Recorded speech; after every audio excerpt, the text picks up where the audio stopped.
আল্লাহ তাআলা বলেন, যে ব্যক্তি রমজানে রোজা রেখে মিথ্যা বলা, মিথ্যা আচরণ, নাফরমানি আচরণ ছাড়তে পারে নাই, খোদার কসম নবীজি বলছে ওই নাফরমান খাদ্য এবং পানীয় থেকে উপাস থাকার কোনো প্রয়োজন আল্লাহর নাই।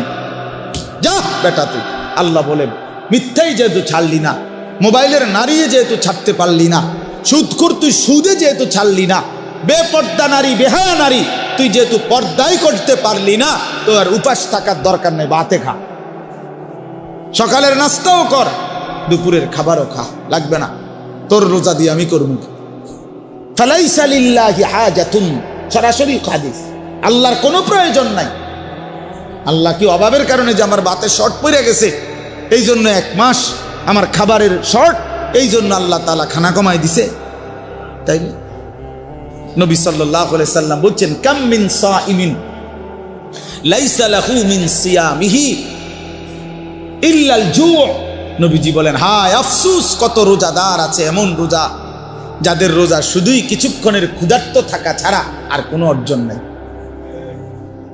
আর কোনো অর্জন নেই। আগের মতোই সুদ খাচ্ছে, ঘুষ খাইতেছে, মিথ্যা বলতেছে, টেলিভিশন দেখতেছে, নাটক সিনেমা দেখতেছে, মোবাইলের অশ্লীল ছবি দেখতেছে, মহিলা বাজারে বাজারে বেপর্দা ঘুরতেছে, জুতা কিনে, শাড়ি কিনে, গহনা কিনে, 3 পিস কিনে, এমনি কয় রোজা রাখছে। কিত্তেন রোজা রাখছেন আপনি? আপনি বাতে না খাইবেন? রোজা রাখছেন কিত্তেন আপনি? কিসের রোজা রাখছেন? আল্লাহ নবী সাল্লাল্লাহু আলাইহি সাল্লাম বলেন, কিছুক্ষণ ক্ষুধার কষ্ট ছাড়া আর কিছুই অর্জন। কাম মিন কাইমিন লাইসা লাহু মিন কিয়ামিহি ইল্লা সাহার। নবী সাল্লাল্লাহু আলাইহি সাল্লাম বলেন, কত ব্যক্তি আছে যারা তারাবি পড়ে, তাহাজ্জুদ পড়ে রাত্রিবেলা, কিন্তু যথাযথ নিয়মে সুন্নত তরিকায় না পড়ার কারণে, প্রকৃত শুদ্ধতার সাথে বিশুদ্ধতার সাথে আদায় না করার কারণে, আল্লাহ তাআলার মহব্বতের সাথে আদায় না করার কারণে শুধু রাত্রি জাগা ছাড়া আর কিছুই অর্জন, আর কিছুই অর্জন। এ পড়ছে, আর কি পড়ছে? নামাজ পড়ে লাইছে 20 রাকাত নফল। 20 রাকাত তো চাচা নফল পড়লেন, সূরা কেরাতের কি দশা? তাব্বাতিয়াত তো ভুল, কুল হু আল্লাহু আহাদ তো আপনি ভুল পড়েন, আত্তাহিয়াতু লিল্লাহি ওয়াস সালাওয়াতু ওয়াত তাইয়্যিবাত এইটা তো আপনি ভুল পড়েন। আপনার দোয়ায়ে কুনুত তো শুদ্ধ হয় না, আপনি রুকুর থেকে সোজা হইয়া দাঁড়ান না, আপনি সেজদা একটা দিয়া মাথা একটু উড়াইয়া আরেকটা সেজদা দিয়ালান, এরকম নামাজ 200 রাকাত পড়লে কি? হ্যাঁ, এই নামাজে 200 রাকাত পড়লে কি? কি 20 রাকাত তারাবি পড়তেন, আপনি 200 রাকাত পড়েন তারাবি? ওডেন আর নামেন, ওডেন আর নাম। হ্যাঁ, আল্লাহ নবী সাল্লাল্লাহু আলাইহি সাল্লাম বলেন, এমন রাত্রি জাগরণ শুধু কিছুক্ষণ রাত জাগছে আর কিছু হচ্ছে। আল্লাহ নবী সাল্লাল্লাহু আলাইহি সাল্লাম বলেন, আসসিয়ামু জুন্নাতুন, রোজা ঢাল স্বরূপ। রোজা একজন ব্যক্তিকে গুনাহ থেকে বাঁচাবার ঢাল, বাঁচাবার ঢাল। রাসূলুল্লাহ সাল্লাল্লাহু আলাইহি সাল্লাম বলেন, তোমার সাথে রোজা অবস্থায় কেউ যদি ঝগড়া করে, তোমারে যদি মন্দ কিছু বলে, গালি দেয়, তুমি বলে দিও, ভাইয়া আমি রোজাদার। রোজাদার গালি দেয় না, রোজাদার ঝগড়া করে না ভাইয়া, রোজাদার নাফরমানি করে না। ফালিয়াকুল ইন্নী ইমরুউন সাইম, নবীজি বলেন বলে দিও তুমি, ভাইয়া আপনি আমার আরো অনেক কিছু বলতে পারেন, আমি রোজাদার, আমি রোজাদার। রোজাদার গালি দেয় না। রাসূলুল্লাহ সাল্লাল্লাহু আলাইহি ওয়াসাল্লাম বলেন, লাইসাল মুমিনু বিত্তাআন ওয়ালাল লাআন ওয়ালাল ফাহিশ ওয়ালাল বাদী। হাদিস, নবীজি বলছে মুমিন খোঁটা দানকারী হয় না। খাবাইয়া 10 টাকা খাবাইয়া আবার 1 সপ্তাহ পরে, বেটা এদিনও তো তোরে 10 টাকা খাবাইলাম, বেটা এতে না খাওয়ানি ভালো ছিল। তো আল্লাহ নবী সাল্লাল্লাহু আলাইহি সাল্লাম বলেন, মুমিন খোঁটা দেয় না, অনুগ্রহ করে কি দেয় না? খোঁটা দেয়। ওয়ালাল লাআন, মুমিন কাউকে লানত দেয় না। ওয়ালাল ফাহিশ, মুমিন অশ্লীল কথা বলে না। ওয়ালাল বাদী, মুমিন নোংরা চরিত্রের হয় না। হাদিস আল্লাহ রাসূল সাল্লাল্লাহু আলাইহি ওয়াসাল্লাম, নবী সাল্লাল্লাহু আলাইহি ওয়াসাল্লাম বলছেন, ইন্নী লাম উবআস লাআনান ওয়ালা গাদিবান, আমি রাসূল অভিশাপ দিতে আসি নাই, আমি শুধু রাগ করতে আসি নাই। ইন্নামা বুইসতু রাহমাতান, আমি রহমত হয়ে এসেছি, মানবতার কল্যাণের জন্য এসেছি। আল্লাহর নবী বলছেন ভাইয়া ওয়া ইন্নী আখিযুন বিহুজাজিকুম, নবীজি বলছেন আমি চেয়েছি, আমার 23 বছর আমি এই পরিমাণ মেহনত করেছি, আমার দিলের ইচ্ছা ছিল আমার এক এক উম্মতকে কোমরে ধরে ধরে, কোমরে পেঁচাইয়া, কোমরে জড়াইয়া ধরে ধরে আমার একটা একটা উম্মতকে জাহান্নামের আগুন থেকে বাঁচাইতে চেয়েছি। আমি সেই ফিকির নিয়া, মেহনত নিয়া, সেই কষ্ট নিয়া আমি রসুল মানুষের দ্বারে দ্বারে, দুয়ারে দুয়ারে ঘুরেছি। কেউ যদি, এদিকে হাতটা দেন, কেউ যদি হাত ধরে ভাই আমি তোমাকে ওই আগুনে পড়তে দিব না, সে হয়তো রাগ করে ঝটকা দিয়া হাত সরাই ফেলছে, সরেন মিয়া, আমি যামই হ্যাঁ নেই আপনার কি, আমি তার পিঠে হাত দিলাম, ভাই যাইও না তুমি, ওইটা বরবাদি তোমার। সে হয়তো পিঠের হাত ফেলে দিছে, যা মিয়া সরো, আমার বাধা দিবা না, আমি যাবই। কিন্তু যে দরদি হয়, যার কলিজার মধ্যে বাঁচাবার ফিকির, যা আমি তারে যেভাবে হোক এই নাফরমানির রাস্তায় যাইতে দেব না, তো সকল সে বুক কোমরের মধ্যে যদি জড়াইয়া ধরা বলে ভাই আমি তোরে যাইতে দেব না, ভাই যত কথাই বলো, তুমি আমারে মারো, ধরো, পাথর মারো আর রক্ত ঝরাও, উম্মত আমারে পাথর মারছো তোমরা। আল্লাহর নবী বলছে আমি পাথরের আঘাত সয়েছি, ক্ষুধার কষ্ট সয়েছি, দান দান শহীদ করা খুন সয়েছি, কিন্তু তবু আমি চেয়েছি আমার এক এক উম্মতকে কোমরে ধরে ধরে জাহান্নাম থেকে বাঁচায়, জাহান্নাম থেকে বাঁচায়। প্রিয় বন্ধু, নষ্ট হয়ে গেল কেমনে? কোন নবীর উম্মত হইয়া নষ্ট হয়ে গেল? আহা, ইহুদি নষ্ট হয়ে গেছে, তার উপযুক্ত কোনো কিতাব নাই, তাদের কাছে কিচ্ছু নাই বাবা। এজন্য ইহুদিরা বেঈমান। তুমি কেন বেঈমান হইলা? আরে খ্রিস্টানের কাছে কোনো আসমানি কিতাব নাই। এই গোটা পৃথিবীর যত খ্রিস্টান ইউরোপের, তাদের কাছে কোনো আসমানি কিতাব নাই, আল্লাহর কসম নাই। আমি খোলামেলা বললাম, এই যে সব তো রেকর্ড হয়। কোন হিন্দুর কাছে কোনো আসমানি কিতাব নাই, কোন ইহুদির কাছে কোনো আসমানি কিতাব নাই, কোন খ্রিস্টানের কাছে কোনো আসমানি কিতাব নাই, কোন বৌদ্ধের কাছে কোনো আসমানি কিতাব নাই, কিন্তু আমাদের কাছে তো আসমানি হুবহু কিতাব আছে। তুমি নষ্ট হইয়া গেলা কেমনে বাপ? ইহুদি নষ্ট হইবার তো যুক্তি আছে, তার কাছে তো নাই কিছু। খ্রিস্টান নষ্ট হয়ে যাওয়ার তো যুক্তি আছে, তো মুসলমানের বাচ্চা তুমি নষ্ট হয়ে গেলা কেন? মুসলমান এত বড় চরিত্রহীন হয় কেমনে? মুসলমানের ঘরে জন্ম নিয়ে এত নারী দেখে কেমনে? এত ছবি দেখে কেমনে? এত উলঙ্গ দৃশ্য দেখে কেমনে? মায়ের পবিত্র মুসলমান মায়ের দুধ খাইয়া একটা সেজদাও দিতে চাও না, এক ওয়াক্ত নামাজ পড়তে মন চায় না, তুই মারে এত বড় অপমান কেমনে করলি না ফরমান? মারে এত বড় বেইজ্জতি কেমনে করলি না? তোর মাকে এত বড় অপমান কেমনে করলি? আহা, এই বন্ধুরা থাকবে না। এখন যারে লইয়া হাসো, মস্কারি করো, তোমার বন্ধু তোমারে খোঁচা দেয়, তুমি হাসো, হ্যাঁ, এই বাটফারে থাকতো না তোমার। তোমারে যখন ফেরেশতা লাথি দিব, তখন এই তোমার এই বন্ধু নামের এই বাটপার, যে তোমারে নারী দেখাইছে, ছবি দেখাইছে, উলঙ্গ দৃশ্য দেখাইছে, জিনার আড্ডা, মদের আড্ডা, জুয়ার আড্ডায় নিছে, এই হাইওয়ান তোমার সাথে আর থাকবে না। কয়জন নামাজ পড়ছো এশার নামাজ? আমি জানি না, আমি দাঁড় করাই। কোন লজ্জায় আল্লাহর ঘরে ঢুকছো? বেশরম। যাদের শরীর নাপাক, তোমরা বেহায়ারা, কোন লজ্জায় মসজিদে ঢুকছো?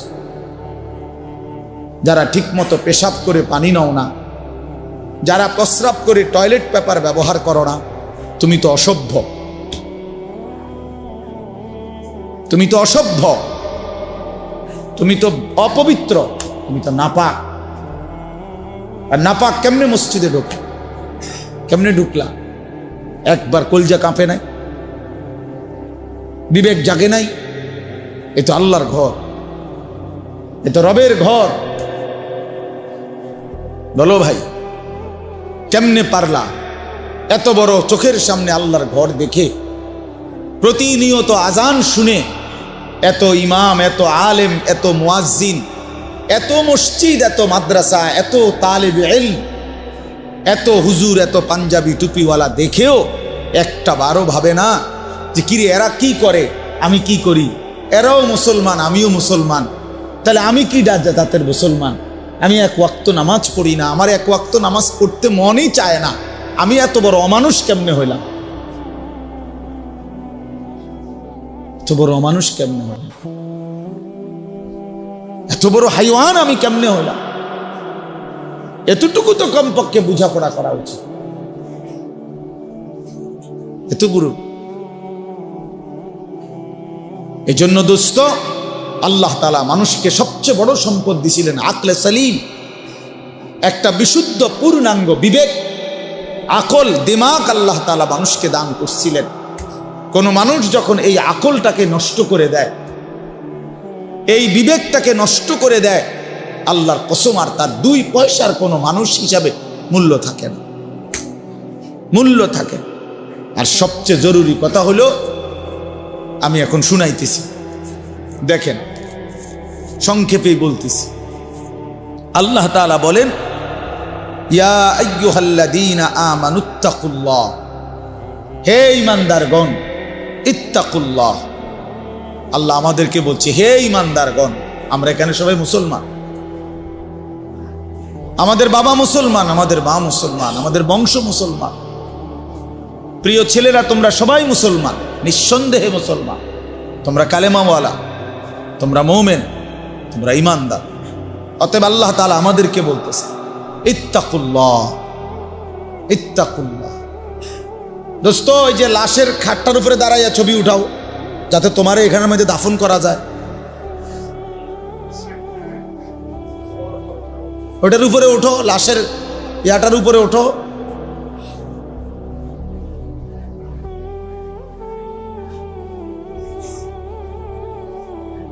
আমি ছেড়ে দেওয়ার মানুষ না, এটা সবাই জানে। আমি শক্ত মানুষ, কারণ আমি আগেই তো বলছি, বললাম না আমি জনপ্রিয়তা দিয়ে কি করব? আমি তো ইলেকশনে দাঁড়াইছি না, কাজে আমার অনেক শ্রোতা দিয়ে আমি করবোটা কি? অনেক মানুষ হয়েছে তো কি, আমার কবর রাজাব মা তো 10 লাখ মানুষ হয়েছে, তো এরপরে কবর রাজাব মাফ আমার, তাইলে এজন্য দোস্ত এটা ভাবা উচিত। বিবেকহীন অনেক শক্ত মানুষের অনেক ছেলে পেলে তোমরা অব্যাহত গুনাহ এবং নাফরমানি তোমাদের কলিজা পাথর বানায় ফেলছে, তোমাদের দিল পাথর বানিয়ে ফেলছে। আল্লাহ নবী সাল্লাল্লাহু আলাইহি সাল্লাম বলছেন, একেবারে স্পষ্ট হাদিস আছে যে কিছু মানুষের অন্তর কালকুজে মিরবাদান, মানে আমি বুঝানোর জন্য এটা দিয়ে বুঝাই এলাম আর কি। এই যে এই বোতল এইটা এরকম উল্টানো, মানে জগ, গ্লাস, মগ। নবী সাল্লাল্লাহু আলাইহি সাল্লাম বলছে কিছু মানুষের দিল এরকম উল্টানো জগের মতো, উল্টানো মগ, উল্টানো বোতল। এখন এটা যদি এইভাবে রাখে, এবার এইখানে আটলান্টিক মহাসাগরের সমস্ত পানিও যদি ঢালে, এটা পুরবে না। কেন? এটা যে উল্টা, এটা যে উল্টানো। এবার সাগর মহাসাগরের পানিও এটাতে পুরবে না। এই আল্লাহ নবী সাল্লাল্লাহু আলাইহি সাল্লাম বলছেন কিছু নাফরমানের দিল এরকম উল্টানো, ফলে আর কোনো ওয়াজ, কোনো নসিহত, কোনো কোরআন, কোনো সুন্নাহ, কোনো চোখের পানি, কোনো আহাজারি, কোনো আলেম দ্বীনের কারো কোনো কথা ওই দিলে আর ঢোকে না। ঢুকবে কোথায়? এটা তো উল্টা, পুরাটা উল্টা, পুরাটা উল্টা। এজন্য প্রিয় নওজোয়ান, আবারও বলছি, বিবেক কাজে লাগাও। তুমি পাগল না, তুমি ছাগল না, তুমি ইনসান। তুমি গরু ছাগল না ভাইয়া, কুকুর বিড়াল না, তুমি মানুষ। আত্মমর্যাদা যার আছে, আত্মসম্মান যার আছে, তাকে সামান্যতম বললেও তার প্রেস্টিজে লাগে যে আমারে এত বড় কথা বললো। হ্যাঁ, কেন বললো? আমার এমন কাজ আমি কেন করব যে কাজের কারণে আমি কথা শুনতে হলো? তো আল্লাহ তাআলাই তো বললেন যে তোর জীবন কুকুরের জীবন। তো এবার তো প্রেস্টিজে বাজা উচিত, আত্মসম্মানে লাগা উচিত যে হায় কি আচরণের কারণে আল্লাহ আমারে কুকুর বললেন, আমি কেন সেই আচরণ করব? আল্লাহ আমাদেরকে বুঝার তৌফিক দান করেন। তো বলতেছিলাম, আল্লাহ তাআলা বলেন, হে ঈমানদারগণ, ইত্তাকুল্লাহ, তোমরা আল্লাহকে ভয় করো, তোমরা আল্লাহকে ভয় করো, আল্লাহকে ভয় করো। কোরআনুল কারীমের মধ্যে আল্লাহ তাআলা একজন ইমানদারের কাছে সবচেয়ে বেশি চেয়েছেন যে জিনিসটা, সেটা হলো এই তাকওয়া, আল্লাহর ভয়। আল্লাহ তাআলা বলছে, তুমি যেহেতু মুমিন, তুমি যেহেতু বললা বান্দা লা ইলাহা ইল্লাল্লাহ, তুমি যেহেতু বললা মুহাম্মাদুর রাসূলুল্লাহ সাল্লাল্লাহু আলাইহি ওয়াসাল্লাম, তুমি বলছো তুমি মুসলমান, তুমি নিজের হাতে লিখছো তোমার ধর্ম ইসলাম, তুমি কালেমা উচ্চারণ করেছ, তুমি রসুলকে সাক্ষী দিয়েছ, তাইলে তুমি যেহেতু বললা, এই জন্য আমি আল্লাহ তোমাদেরকে বিশেষভাবে বলতেছি, ইত্তাকুল্লাহ, তোমরা আল্লাহকে ভয় করো, তোমরা আল্লাহকে ভয় করো। ও ভয় করে না কেন? ও তো হিন্দু। ও ভয় করে না কেন? ও তো ইহুদি। ও ভয় করে না কেন? ও তো খ্রিস্টান, ও তো নাস্তিক, ও তো মুরতাদ, ও তো আল্লাহদ্রোহী, সে তো আল্লাহকে স্বীকারই করে না, তার আবার ভয়ের কি আছে? কিন্তু তুমি তো মুমিন, আল্লাহ বলেন তুমি তো ঈমানদার, অতএব তুমি আল্লাহকে ভয় করো, তুমি আল্লাহকে ভয় করো। কোরআনুল কারীমের মধ্যে সমস্ত ঈমানদার মুমিন মুসলমানের কাছে আল্লাহ তাআলার প্রধানতম চাওয়া এটা তাকওয়া। ঈমানের পরে কোন ব্যক্তির কাছে আল্লাহর দ্বিতীয় চাওয়া তাকওয়া, প্রথম চাওয়া ঈমান। আল্লাহ তাআলা তার সমস্ত বান্দার কাছে প্রথম কি চায়? প্রথম চায়, বান্দা আমার কালেমা গ্রহণ করো, আমার কালেমা গ্রহণ করো, লা ইলাহা ইল্লাল্লাহ মুহাম্মাদুর রাসূলুল্লাহ, এই কালেমা গ্রহণ করো, ঈমানের সাক্ষ্য দাও, কালেমার সাক্ষ্য দাও, ঈমানের এলান করো, এটা আল্লাহ প্রথম চায়। আর যখনই কেউ, ভাইয়া পিছনে চাইেন, আপনি সব ঠিক করতে পারতেন না, আলহামদুলিল্লাহ যে দূর পারেন শুনেন। এই বাচ্চা কাচ্চা, এই শিক্ষার চেঁচামেচি সব গুছাইতে গেলে টাইম শেষ, এত টাইম নাই আমার হাতে, যে দূর সম্ভব হয়েছে এতটুকু বললাম। তো বললাম ইত্তাকুল্লাহ, আল্লাহকে ভয় করো। তো আল্লাহকে ভয় করো, এই কথার অর্থ কি?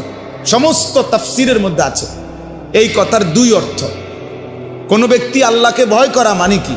অর্থাৎ আমরা মুমিন, আল্লাহ আমাদের কাছে বারবার বলছে, ইয়া আইয়ুহাল্লাযীনা আমানুত্তাকুল্লাহ হাক্কা তুকাতি, ইয়া আইয়ুহাল্লাযীনা আমানুত্তাকুল্লাহ ওয়া কুনু মা'আস সাদিকিন, ইয়া আইয়ুহাল্লাযীনা আমানুত্তাকুল্লাহ ওয়া কুলু কাওলান সাদীদা, ইয়া আইয়ুহাল্লাযীনা আমানুত্তাকুল্লাহ ওয়াল তানজুর নাফসুম মা কদ্দামাত লিগাদ, ইয়া আইয়ুহান নাসুত্তাকু রাব্বাকুম ইন্না জালজালাতাস সাআতি শাইউন আযীম, ইয়া আইয়ুহান নাসুত্তাকু রাব্বাকুম আল্লাযী খালাকাকুম মিন নাফসিন ওয়াহিদা ওয়া খালাকা মিনহা যাওজাহা। এভাবে বারবার কোরআন শরীফে আছে, বারবার আল্লাহ তাআলা বলছে হুদাল্লিল মুত্তাকিন লাআল্লাকুম তাত্তাকুন উইদ্দাত লিল মুত্তাকিন ইন্নাল মুত্তাকিনা ফি জান্নাতিন ওয়া উয়ুন ইন্নাল মুত্তাকিনা ফি যিলালিন ওয়া উয়ুন ইন্নাল মুত্তাকিনা ফি মাকামিন আমিনিন লাআল্লাহুম ইয়াত্তাকুন ওয়া মান ইয়াত্তাকিল্লাহা ইয়াজআল লাহু মাখরাজা ইন তাত্তাকুল্লাহা ইয়াজআল লাকুম ফুরকানা। আয়াত আর আয়াত। ইয়া আইয়ুহান নাবিয়্যুত্তাকিল্লাহ, আল্লাহ তাআলা বলছে হে নবী আপনি তাকওয়া অবলম্বন করেন। আল্লাহ তাআলা সমস্ত নবীদেরকে বলছে তাকওয়া অবলম্বন করো, সমস্ত ঈমানদারদেরকে বলছে ইত্তাকুল্লাহ, তাকওয়া অবলম্বন করো। আল্লাহ নবীদের কাছেও তাকওয়া চাচ্ছে, সমস্ত উম্মতের কাছেও, বান্দাদের কাছেও তাকওয়া চায়, মুমিনের কাছেও তাকওয়া চায়। তাকওয়া মানে কি? সমস্ত নবী, সমস্ত সাহাবী, সমস্ত আউলিয়া, সমস্ত মুমিনিন সবার কাছে আল্লাহ তাকওয়া চায়। তাকওয়া, তাকওয়া, এই তাকওয়া মানে কি? তাকওয়া মানে দুই কথা, তারকুল মুনকারাত ফি'লুল খায়রাত, সমস্ত গুনাহ ছেড়ে দেওয়া, সমস্ত আদেশ পালন করা। খালাস। আল্লাহ তাআলা বলেন গুনাহ ছেড়ে দাও, ইত্তাকুল্লাহ, আদেশ পালন করো, ইত্তাকুল্লাহ। আমি তোমারে মানাইছি বান্দা, তুমি বলছো দেখে আমি তোমারে বলছি। তুমি বললা তুমি মুসলমান, তুমি বললা তুমি মুমিন, তুমি তো বললা তুমি ইসলাম গ্রহণ করেছ বা ইসলাম মানতেছ, তুমি নিজেই বললা তুমি কালেমাওয়ালা, তাহলে তুমি কেন গুনাহ করবা? আর গুনাহ করলে মুসলমান বলছো কেন? তুমি কেন আল্লাহর নাফরমানি করবা? এজন্য বাপ আল্লাহ তাআলা বলেন ইয়া আইয়ুহাল্লাযীনা আমানুত্তাকুল্লাহ, হে ঈমানদারগণ আল্লাহকে ভয় করো। এই আল্লাহকে ভয় করা মানে এই দুই জিনিস। যে গুনাহ বর্জন করে সে আল্লাহকে ভয় করে, যে আদেশ পালন করে সে আল্লাহকে ভয়। কোনো মিথ্যুক আল্লাহকে ভয় করে না, কোনো সুদখোর আল্লাহকে ভয় করে না। এগুলোর ভিতরে আমাগো বাড়ি, এদিক দিয়েই আমাগো রাস্তা। তা আমি একদিন হয়তো হুচট খাইলাম, 2 দিন হুচট খাইলাম, তাই বলে প্রতিদিন? এখন দীর্ঘদিন চলার কারণে তো আমার একটা আন্দাজও হয়ে যায় যে চোখ বন্ধ করেও আমি বুঝি কোনখানে দিয়ে একটা গর্ত আছে, কোনখান দিয়ে একটা মোছা নিচা আছে, আমরা এটা জানি না। তাহলে গুনাহ হতেই পারে, কিন্তু সেটা তো হোঁচট খাওয়া, পিছলা খাইলাম আবার ঘুরে দাঁড়াইলাম। আর এটাই ইস্তিগফার, এটাই মৌলানা সাহেব বলতেছিলেন। আল্লাহর কাছে ফিরে আসা, তওবা করা, আল্লাহ ভুল হয়ে গেছে, পড়ে গেছে, আর করব না, এমন ভুল আর হবে না, এমন ভুল আর হবে না। এজন্য দোস্ত, আল্লাহ তাআলা বলেন, বান্দা আল্লাহকে ভয় করো। আল্লাহকে ভয় করার প্রথম অর্থ গুনাহ বর্জন। ইত্তাকিল মাহারিম তাকুন আবাদান নাস। নবী সাল্লাল্লাহু আলাইহি সাল্লাম বলছেন, সমস্ত হারাম ছেড়ে দাও, তাহলে তুমি হবে সবচেয়ে বড় ইবাদত গুজার বান্দা, সবচেয়ে বড় ফরহেজগার, সবচেয়ে বড় আল্লাহওয়ালা। আল্লাহ তাআলা কোরআনে বলছেন, ওয়াদারু যাহিরাল ইসমি ওয়া বাতিলা, আমার বান্দা প্রকাশ্য গুনাহ ছেড়ে দাও, গোপন গুনাহ ছেড়ে দাও। আল্লাহ বলছে, ওয়ালা তাকরাবুল ফাওয়াহিশা মা যাহারা মিনহা ওয়া মা বাতান। আল্লাহ বলছে, বান্দা অশ্লীলতা, বেহায়াপনা, অসভ্যতা, নোংরামি, নারীকে কেন্দ্র করে যাবতীয় অশ্লীলতা, বেহায়াপনা, এই নাচ গান, নারী ছবি, জিনা, ব্যভিচার, অবৈধ কামনা বাসনা, আল্লাহ তাআলা বলেন এর প্রকাশ্যেও কাছে যেও না, গোপনেও কাছে যেও। আমার কাছে কিতাব আছে আরবি, ওই কিতাবে এক বুজুর্গ লিখছেন, হে যুবক, অন্ধকারে গুনাহ করো না, কারণ অন্ধকারের সৃষ্টিকর্তা যিনি, তিনি তো তোমাকে চিনে। বুঝেন নাই? আপনি না মনে করছেন আন্ধার, কেউ দেখে না, কিন্তু যিনি এই অন্ধকারের সৃষ্টিকর্তা, তিনি দেখবে না কেন? আল্লাহ তাআলা তো নিজেই অন্ধকারের সৃষ্টিকর্তা। হ্যাঁ, হুয়াল্লাযী খালাকাজ যালামা ইয়ারানি। এই বুজুর্গ বলছেন, মনে রেখো, তুমি মনে মনে বইলো, নিজের মনেরে নিজে বুঝাইও, হুয়াল্লাযী খালাকাজ যালামা, তিনি আল্লাহ যিনি অন্ধকারকে সৃষ্টি করেছেন, ইয়ারানি, তিনি তো আমাকে দেখতেছেন, তিনি তো আমাকে দেখতেছেন। আলাম ইয়ালাম বিআন্নাল্লাহা ইয়ারা, কোরআন শরীফে আছে, আল্লাহ বলে, বান্দা তুমি কি জানতে না আমি যে তোমাকে সারাক্ষণ দেখি? হাসরের ময়দানে জিজ্ঞেস করবে, এই বান্দা তুমি জানতা না আমি যে রাত 2টাতেও দেখি, আমি যে একাকী রোমেও আমি আল্লাহ দেখি? কেন, কোন বুঝে, কোন আকলে নাফরমানি করলা? আমার ভাইয়া, গুনাহ ছেড়ে দেয়, আল্লাহকে ভয় করার। প্রিয় ভাই নওজোয়ান, তোমাদেরকে বলি হাত জোর করে, দোস্ত, কতদিন আল্লাহর নাফরমানি করে? 16 বছর বয়স মাত্র, 18-20 বছর বয়সে যদি এত নারী, এত ছবি, এত উলঙ্গ দৃশ্য দেখে ফেলো, আগামী ভবিষ্যৎ কি করবা? এখনো তো হায়াত বাকি। যদি আল্লাহ তোমারে 60 বছর হায়াত দেয়, ধরে নাও, ধরে নিলাম, অনিশ্চিত, আমরা জানি না কে কতক্ষণ হায়াত, ধরেন যদি দেয়, তো তুমি তো 20 বছরের ভিতরেই পৃথিবীর সব উলঙ্গ নারী ছবি, অসভ্যতা, নোংরামি সব দেখেই ফেললা। আহা, তো বাকি জীবন কেমনে কাটাইবা? এই শাহওয়াত তো তোমারে ঘুমাইতে দিবে না, এই অসভ্যতা তো তোমারে ভালো থাকতে দিবে না। একদিন ধীরে ধীরে চরিত্র নষ্ট করবে, যৌবন নষ্ট করবে, শরীরের সক্ষমতা নষ্ট করবে, টাকা পয়সা নষ্ট করবে, সব নষ্ট করবে। পথের ফকির, নিঃস্ব অসহায় বানায়া জাহান্নামী বানায় দিবে। একদিন কবরে ফেরেশতা একটা লাথি দিয়া জাহান্নামের আযাব শুরু করায় দিবে। এটাই নিশ্চিত, এটাই নিশ্চিত, এটাই নিশ্চিত। অসংখ্য অগণিত, প্রিয় ভাই, তোমরা জানো না, তোমার কাছে কেউ বলবে না, আমাদের কাছে বলে। আমরা তো অসংখ্য অগণিত যুবকের সাথে সম্পৃক্ততা, আমাদের ব্যক্তি চরিত্র নষ্ট করতে করতে, জিনা, ব্যভিচার, অসভ্যতা, নোংরামি করতে করতে চরিত্রের শেষ পর্যন্ত এখন শরীরের কি অবস্থা, যৌবনের কি অবস্থা, এটা তোমার কাছে তো কেউ বলবে না, সে তো তোমার বন্ধু, লজ্জায় বলবে না। আমাদের কাছে তো দোয়া চাইবার জন্য অনেক কিছু বলে।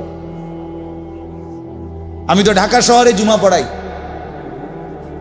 বিত্তশালী তো আমি চিনি, 1000 কোটি টাকার মালিক তো আমাদের চিনা আছে। এজন্য আমি এটা বুঝাইলাম, দয়া করে। আল্লাহ তাআলা বলছে, বান্দা তুমি গুনাহের কাছেও যেও না, অশ্লীলতার কাছেও যেও না। কোরআন শরীফ আছে, ইন্নাল্লাযীনা ইউহিব্বুনা আন তাশিআল ফাহিশাতু ফিল্লাযীনা আমানু লাহুম আযাবুন আলীমুন ফিদ দুনিয়া ওয়াল আখিরাহ। সূরা নূরের মধ্যে আল্লাহ তাআলা এই যে পাইয়া গেছে, আল্লাহ তাআলা বলেন ইন্নাল্লাযীনা ইউহিব্বুনা। দেখো ভাইয়া, কোরআনুল কারীম আল্লাহ বলছে, নিশ্চয়ই ঈমানদার মুসলমানের সমাজে যারা অসভ্যতা, অশ্লীলতা, ফাহিশ ছড়িয়ে দিতে পছন্দ করে, আল্লাহ বলেন লাহুম আযাবুন আলীমুন, তাদের জন্যই রয়েছে অত্যন্ত ভয়ানক আযাব। কোথায়? আরে ভাইয়া শোনো, কোথায়? তুমিও বুঝবা বাংলা। ফিদ দুনিয়া ওয়াল আখিরাহ, খোদার কসম, কোরআনের আয়াত, ফিদ দুনিয়া ওয়াল আখিরাহ। তাহলে আল্লাহ বলেন ওই অসভ্যদের জন্য, ওই চরিত্রহীনদের জন্য, ওই লম্পটদের জন্য, ওই জেনাকারী, ব্যভিচারী, এই নারী লুবি, জেনাকার, এই অসভ্য, তার জন্য দুনিয়াতেও রয়েছে আযাব, আখিরাতে রয়েছে আযাব। ফিদ দুনিয়া ওয়াল আখিরাহ, কি আজীব কথা। হ্যাঁ, তখন একাকিত্বে কাঁদবা, যেদিন দুনিয়াতেও বেইজ্জতি হবে, সেদিন আর ফিরে আসবার সময় হবে। আল্লাহ তাআলা মানুষের যৌবনকে শ্রেষ্ঠতম সম্পদ দান করেছে। কোরআন শরীফের সূরা রুমের মধ্যে আছে, আল্লাহ বলছেন একমাত্র মানুষের জীবনের শক্তি আমি দিয়েছি শুধু যৌবনে। ছোটবেলা দুর্বল, বৃদ্ধকাল দুর্বল, মাঝখানে তাইলে শক্তি কোথায়? আল্লাহ বলছে যৌবন। কোরআন শরীফের আয়াত, আল্লাহুল্লাযী খালাকাকুম মিন দুফিন সুম্মা জাআলা মিন বা'দি দুফিন কুওয়া সুম্মা জাআলা মিন বা'দি কুওয়াতিন দুফান ওয়া শাইবা। আল্লাহ বলেন আমি মানুষকে সৃষ্টি করেছি প্রথমত ছোটবেলায় দুর্বল, এরপরে বয়স যৌবনকালে দিয়েছি শক্তি, কুওয়াত, আবার যৌবন শেষে বৃদ্ধকালে দিয়েছি দুফ, দুর্বলতা, ওয়া শাইবা, এবং বৃদ্ধকালে। এজন্য আল্লাহ তাআলা বলেন শক্তি তো আমি দিয়েছিলাম যৌবনে, সক্ষমতা দিয়েছিলাম। এক যুবকের রাত নাই, দিন নাই। যুবক চাইলে সারা রাত জেগে থাকতে পারে, সারা দিনও মেহনত করতে পারে, ঘন্টার পর ঘন্টা, মাইলের পর মাইল সে চাইলে হাঁটতে পারে, গড়তে পারে, পৃথিবী সাজাইতে পারে, জীবন গড়তে পারে, মানুষের কল্যাণ করতে পারে, মানুষের সেবা করতে পারে। এজন্য প্রিয় নওজোয়ান, আমি অনুরোধ করছি ভাইয়া, নিজের কদর করো। আল্লাহ তাআলা বলছেন ইত্তাকুল্লাহ, বান্দা আল্লাহকে ভয় করো। আল্লাহর সাথে পারবা না, কেউ আল্লাহর সাথে পারবা না, আল্লাহর সাথে কেউ পারে না। আল্লাহর সাথে বিদ্রোহ করে কেউ ইজ্জত পায় না। আল্লাহর নাফরমানি করে এই পৃথিবীতে কোনো নাফরমান সম্মানিত হয় নাই, বেইজ্জতি হইছে। হয় জীবিত থাকতে বেইজ্জতি হইছে, নয় মৃত্যুর পরে বেইজ্জতি হইছে, নয় বংশধরের মাধ্যমে বেইজ্জতি হইছে, নাহলে কোনো এক পুরুষে গিয়া হইল 70 বছর পরে হইল, 90 বছর পরে হইল, জালেম, নাফরমান, ব্যভিচারী, লম্পট, হারামখোর, বেইজ্জতি হইছেই হইছে, হইছেই হইছে। এটাই পৃথিবীর বাস্তবতা। আমরা ছাত্র জীবনে পড়ছি মিয়া, ইতিহাস কখনো ভুল কালিতে লেখা হয় না। ইতিহাস কখনো কি ভুল কালিতে লেখা হয় না, অর্থাৎ কেউ না কেউ সত্য সঠিক ইতিহাস তুলে ধরেই ধরে, তুলে ধরেই ধরে, তুলে ধরে।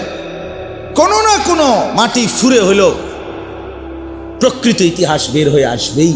আপনি যতই যতই আপনি এটারে দামাচাপা দেন, একেবারে আপনি একটা মাটির পুতুলকে স্বর্ণের টুকরা বানায় ফেললেন যুক্তি দিয়ে, না, ইতিহাস যেটা সত্য, যেটা এটা একদিন প্রকাশিত হবেই যে এটা মাটির ঢিলা, এটা স্বর্ণের টুকরা না।